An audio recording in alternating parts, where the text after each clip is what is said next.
अस्सलामु अलैकुम। आज हम बात करेंगे बिजनेस लॉ के बिल्कुल बुनियादी उसूलों पर। ऑफर, एक्सेप्टेंस और रिवोकेशन। ये वो बुनियाद है जिस पर हर कॉन्ट्रैक्ट की इमारत खड़ी होती है और ख़ास तौर पर इम्तिहानात के लिए इन कॉन्सेप्ट्स को समझना बेहद ज़रूरी है। तो चलें इसको आसान ज़बान में समझते हैं। तो आज हम क्या क्या देखेंगे?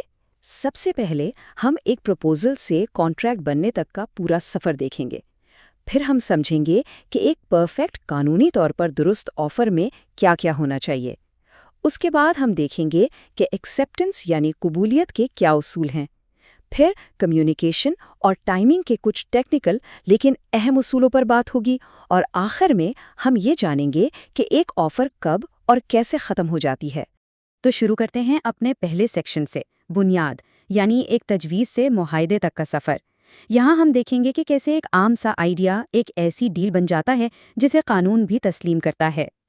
ये समझना बहुत ज़रूरी है कि कॉन्ट्रैक्ट बनता कैसे है, स्टेप बाय स्टेप। देखें, सबसे पहले एक ऑफ़र या प्रपोजल दिया जाता है। जब वो कबूल हो जाए तो ये एक वादा यानी प्रॉमिस बन जाता है। अब इस वादे में जब कंसिडरेशन यानी कुछ लेन देन, कोई कीमत, कोई बदला शामिल हो जाए तब ये बनता है एग्रीमेंट। और आखिर में जब इस एग्रीमेंट को कानून की हिमायत हासिल हो जाए यानी एनफोर्सेबिलिटी बाय लॉ हो, तब जाकर वो बनता है एक मुकम्मल कॉन्ट्रैक्ट। तो एग्रीमेंट और कॉन्ट्रैक्ट में असल फ़र्क क्या है? देखें, हर कॉन्ट्रैक्ट एक एग्रीमेंट तो होता है, लेकिन हर एग्रीमेंट कॉन्ट्रैक्ट नहीं होता। क्यों? क्योंकि एक एग्रीमेंट तो बस वादों का एक सेट है। अगर मैं किसी दोस्त से डिनर का वादा करूं, तो ये एक सोशल एग्रीमेंट है। कानून इसे नाफिज नहीं करवा सकता।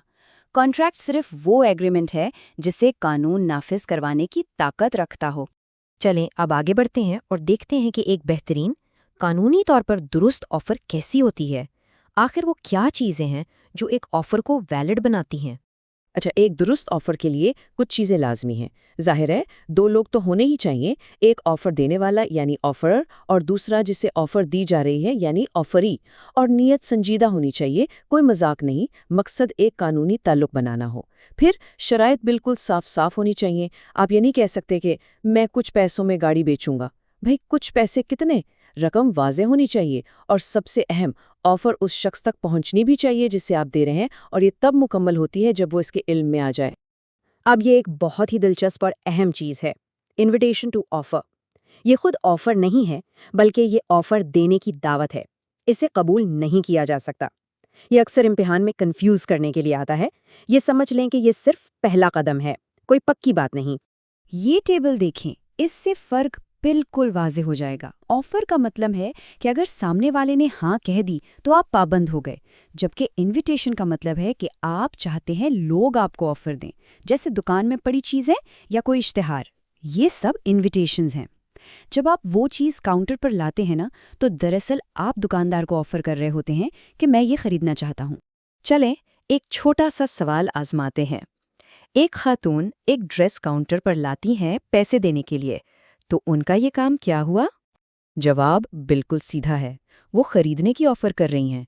डिस्प्ले पर लगा ड्रेस तो सिर्फ एक दावत थी, एक इनविटेशन टू ऑफ़र। इस मिसाल से ये कॉन्सेप्ट कभी नहीं भूलेगा। ठीक है, ऑफर तो हो गई। अब आते हैं कबूलियत पर, यानी वैलिड एक्सेप्टेंस। उसके लिए एक बड़ा मशहूर उसूल है, मिरर इमेज रूल। मतलब कबूलियत को बिल्कुल ऑफर का अक्स होना चाहिए, कोई तब्दीली नहीं। तो कबूलियत के भी कुछ उसूल हैं। सबसे बड़ा उसूल, ये बिल्कुल गैर मशरूत होनी चाहिए, कोई अगर मगर नहीं। अगर आपने ज़रा सी भी तब्दीली की तो वो कबूलियत नहीं बल्कि एक काउंटर ऑफर बन जाएगी और असल ऑफर वहीं ख़त्म। फिर कबूलियत एक मुनासिब वक्त में बताए गए तरीके से होनी चाहिए। और हाँ, ये बहुत अहम है, खामोशी का मतलब हाँ नहीं होता। एक और सवाल देखते हैं। कोई कहता है, अगर जुमे तक जवाब ना मिला तो मैं समझूंगा कि ऑफर कबूल है, और दूसरा शख्स खामोश रहता है, तो क्या कॉन्ट्रैक्ट हो गया? बिल्कुल नहीं। याद रखें, खामोशी कबूलियत नहीं होती। आप किसी पर ज़बरदस्ती कोई कॉन्ट्रैक्ट नहीं थोप सकते। ये कानून का बुनियादी उसूल है। चलें जी, अब आते हैं सबसे टेक्निकल हिस्से की तरफ, कम्युनिकेशन और टाइमिंग के उसूल। यानी आखिर वो कौन सा लम्हा है जब कोई डील कानूनी तौर पर पक्की हो जाती है। ये पोस्टल रूल को समझना बड़ा ज़रूरी है, ख़ास तौर पर जब ख़तो किताबत हो रही हों। دیکھیں، ڈے 3 پر جیسے ہی بی نے قبولیت کا خط پوسٹ کیا، ٹھیک اسی لمحے اے پابند ہو گیا۔ اب اے اپنی آفر واپس نہیں لے سکتا۔ مزے کی بات یہ ہے کہ اے کو تو ابھی پتہ بھی نہیں، اور بی کب پابند ہوگا؟ جب وہ خط ڈے 4 پر اے کو مل جائے گا۔ اس کے بعد بی بھی پیچھے نہیں ہٹ سکتا۔ یہ ٹائمنگ کا کھیل بہت اہم ہے۔ اچھا، تو اب تک ہم نے دیکھا کہ کانٹریکٹ بنتا کیسے ہے۔ اب اپنے آخری سیکشن میں دیکھتے ہیں کہ ایک آفر قبول ہونے سے پہلے ختم کیسے ہو سکتی ہے۔ آفر ختم ہونے کی کئی وجوہات ہیں۔ ریووکیشن یعنی آفر دینے والا خود ہی اپنی آفر واپس لے لے، ریجیکشن یعنی جسے آفر دی گئی وہ صاف منع کر دے، اور ایک بہت عام طریقہ ہے کاؤنٹر آفر۔ جب آپ آفر کی شرائط بدل کر اپنی شرط رکھتے ہیں تو پرانی آفر مر جاتی ہے اور یہ ایک نئی آفر بن جاتی ہے، اور ظاہر ہے اگر آفر کا وقت ختم ہو جائے تب بھی وہ ختم۔ کچھ اور بھی صورتیں ہیں، جیسے اگر آفر کے ساتھ کوئی شرط تھی اور وہ پوری نہیں ہوئی، یا آفر دینے والا مر جائے یا پاگل ہو جائے اور دوسرے کو قبول کرنے سے پہلے یہ بات پتہ چل جائے، تب بھی آفر ختم۔ اور آخر میں اگر وہ کام ہی غیر قانونی ہو جائے تو آفر خود بخود ختم ہو جاتی ہے۔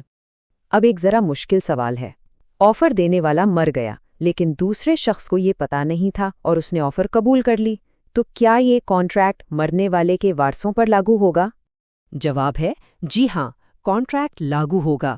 قانون یہ کہتا ہے کہ آفر صرف تب ختم ہوتی ہے اگر قبول کرنے والے کو موت کا علم قبول کرنے سے پہلے ہو جائے۔ یہ ایک بہت باریک نکتہ ہے، اسے ضرور یاد رکھیے گا۔ تو چلیں جلدی سے ساری بات کا خلاصہ کر لیتے ہیں، خاص طور پر امتحان کے لیے۔ پہلی بات، ہر اگریمنٹ کانٹریکٹ نہیں۔ دوسری، دکان میں پڑی چیزیں آفر نہیں، آفر کی دعوت ہے۔ تیسری، قبولیت میں کوئی تبدیلی نہیں ہو سکتی، مرر امیج ہونی چاہیے۔ چوتھی، قبولیت بھیجتے ہی آفر دینے والا پابند ہو جاتا ہے۔ پانچویں، قبولیت ملنے پر قبول کرنے والا پابند ہوتا ہے۔ اور آخری بات، قبولیت بھیجنے سے 1 سیکنڈ پہلے تک آفر واپس لی جا سکتی ہے۔ اور آخر میں ایک سوال آپ کے سوچنے کے لیے۔ فرض کریں ایک کمپنی نے کسی کام پر انعام رکھا تھا اور کسی نے وہ کام کر دیا لیکن کمپنی کو پتہ ہی نہیں چلا۔ قانونی طور پر تو کوئی کانٹریکٹ نہیں بنا، لیکن کیا اخلاقی طور پر کمپنی کو وہ انعام ادا نہیں کرنا چاہیے؟ اس پر ضرور سوچیے گا۔